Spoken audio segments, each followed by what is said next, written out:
नमस्कार। स्वागत है आपका पीवाईपी प्रवक्ता यूट्यूब चैनल पे।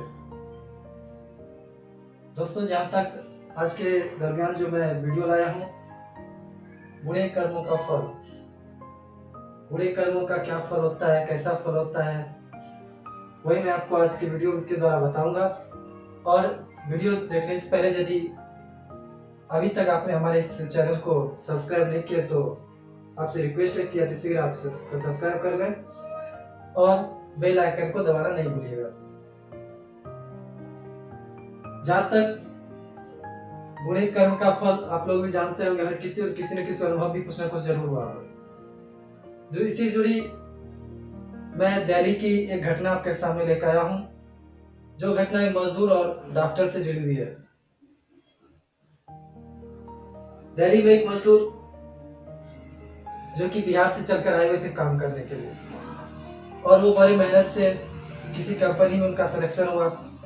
कंपनी में सिलेक्शन के बाद वो एक जॉब करना शुरू कर दिया, और जब एक मंथ जॉब शुरू कर दिया, उनकी पहली तनख्वाह थी।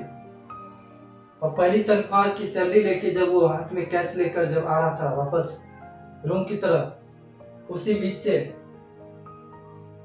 एक शैतान, एक आदमी जो है, जो कि डाकू जानते हैं आप लोग, जो कि छीनने वाले होते हैं, वो रास्ते से ही एक डाकू, एक बदमाश ने वहां चलते चलते उसको वो पूरे सैलरी उसके हाथ से छीन लिया। बेचारा जिसके पैसे थे वो तो पूरा अपसेट हो गई, पूरे महीने की वो पूरी बिलाई की पहली कमाई थी। और ये जाते हैं जो बदमाश भाई, जो पैसे लेके जो गए हुए थे,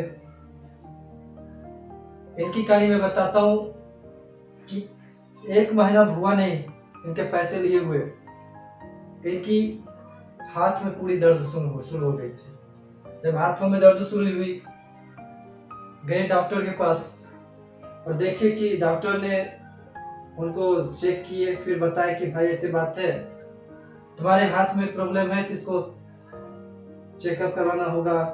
कई तरह की बात बताए। फिर जाके सेकेंड मंथ गए तो वो बताया, सेकेंड मंथ उसके हाथ में यहाँ पे पूरी तरह से जख्म हो गए थे। बताया उंगली कटवाने होंगे। मरता क्या नहीं करता, मजबूरी बस उसने हाथ में उंगली कटवा लिया। फिर जाके एक 10 दिन बाद फिर बुलाया गया था, फिर गए तो बोला कि अभी भी ठीक नहीं हुआ। बोला नहीं हुआ ठीक। बोला ठीक है, फिर अब लगता है यहाँ तक से कटवाना होगा। दोस्तों, डॉक्टर की बात सुनकर इसको भी कटवा लिया। फिर जाके 10 दिन बाद डॉक्टर से बोला नहीं होता, फिर आना। जब डॉक्टर के बुलाने पे फिर वो मजदूर जब पहुंचता है वहां पे, देखता है अभी भी ठीक नहीं हुआ है, तो फिर बोला यहाँ तक से कटवा लो।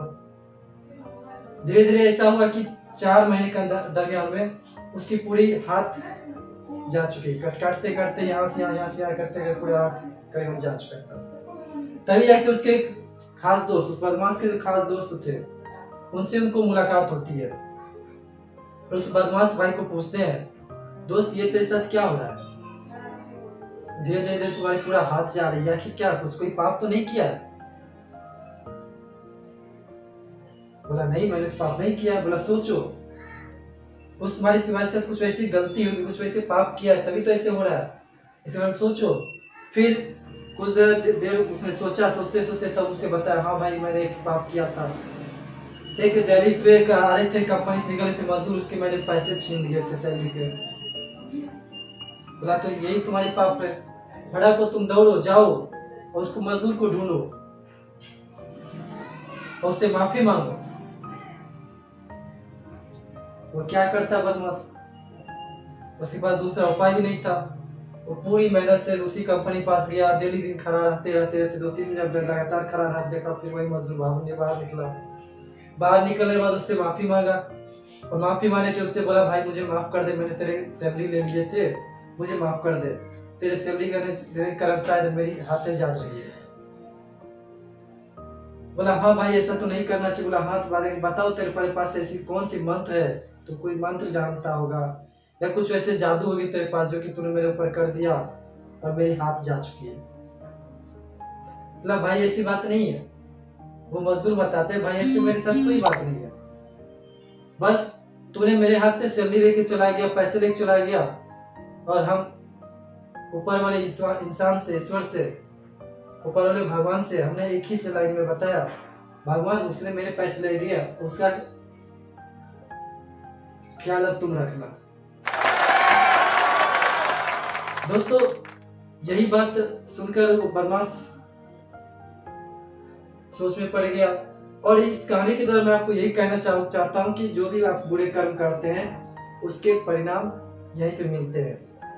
और ऐसा कहा जाता है, पिछले जीवन कैसे कहावत था कि यहाँ पे जो पाप करते हैं ना ऊपर जाके मिलता है, लेकिन दोस्तों ये गलत है। इंसान जो यहाँ पे जो इस तरह का भी कर्म करते हैं, अच्छा हो या बुरा, उसकी कर्मों का फल जो है यहीं पे मिलता है। इसलिए दोस्तों आपको यही इस वीडियो द्वारा आपको यही राशि में यही मैं बताना चाहूंगा, आप जो भी है हर समय स्वस्थ रहे, अच्छे रहे, स्वकुशल रहे और अच्छे कर्म करें, किसी के साथ बुरा कर्म ना करें।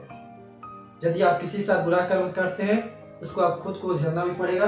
इसी के लिए आप अच्छे कर्म करते रहिए। धन्यवाद। और पुनः आपके पास बहुत जल्द एक नई वीडियो लेकर आऊंगा।